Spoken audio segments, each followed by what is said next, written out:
Welcome to Organizational Zen Now. My name is Janie Downey. Thank you so much for stopping by. If the content is helpful to you, please like, share, subscribe. I'd love to have you back here again. All right, so we're going to talk today about intent and why intent is such a big part of Organized Zen. So Organized Zen is about getting to the work that you really want to do in a smart way. It's saying what works, what do I want to do, what's in my heart, and then that Zen path is figuring out the best way to get there without setting up a lot of rules or setting up a lot of demands on yourself. So intent is a really sneaky way to get to that, because intent says, David Hawkins has a great quote on this. It says, if a ship is 1% off on a compass setting, it's not going to end up where it intended to get to. So intent is your way of saying, I better decide where it is that I'm headed, because if I'm even 1% off, I'm not going to end up where I wanted to. But intent is even deciding where it is that you want to go. So I was doing a talk on Organized Zen one time up in Orono, Maine, and I talk about all sorts of things with Organized Zen, but I walked out of the meeting and there were some women over by their car and they were all head to head. And I said, is everything okay? And they said, we're talking about intent. And I said, all right, fill me in. What are you talking about? And they said, we're part of the university. We started a group that was an organization for women at the university. And we loved the idea that our intent was all good when we started, but now it's not fun anymore. It's digressed. There are people involved that aren't as much fun as they used to be, but we started it. So now we feel kind of stuck with it. And they said, their sign to them was that they dreaded going and that they felt this internal eye roll like when they were in there. And those are two great signs that what you're doing isn't something that isn't in your heart and that you've chosen with intent. So I was like, oh my gosh, so now what are you going to do? And they said, we are going to start a new club and it's going to be on gardening, and we're starting it with intent, and we're going to try again.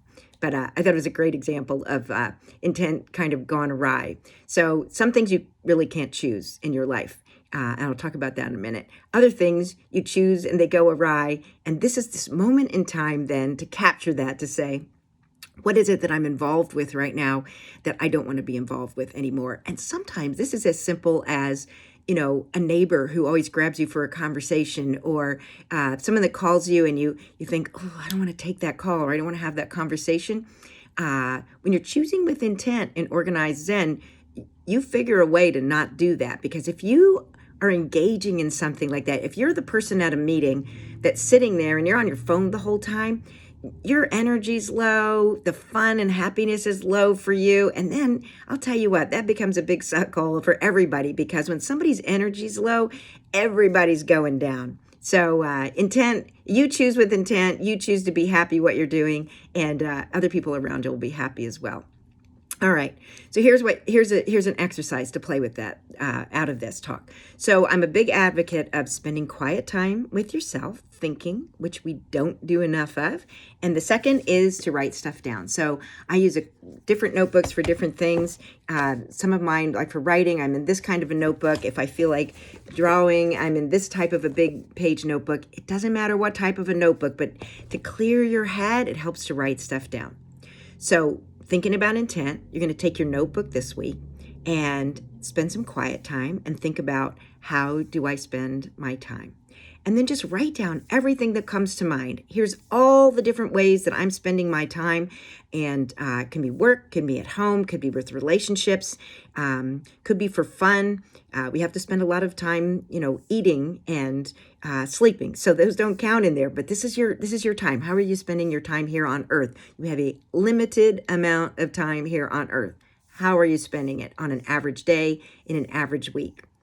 Then the big piece out of this is to look at your list and to say, is there something on this list where I feel that internal dread, or I feel my eyes rolling in my head? I don't want to do this anymore.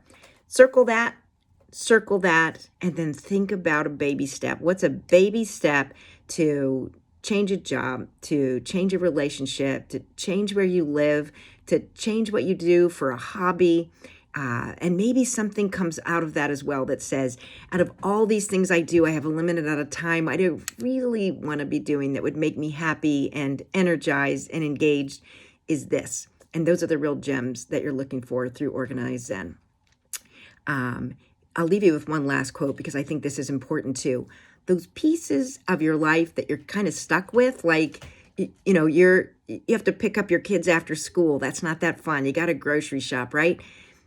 You don't get to choose all of those. Eckhart Tolle has a great quote with that whatever you're doing is the most important thing you can be doing. So when you find yourself in a situation where you're like, I am so not into this, think about this is still the most important thing you can be doing. So you're stuck somewhere. How do you use your time? You're stuck somewhere talking to somebody. How can you truly engage them? If it's somebody that just irritates you, to think, what can I do to actually make this better? How can I make this the best use of my time? Because this is where I am right now, and to be fully present with that. Okay, I hope this helps. Choose with intent. Think about how you're spending your time. And if there's ways that you're spending your time that you just don't love, let's make a little baby step change this week.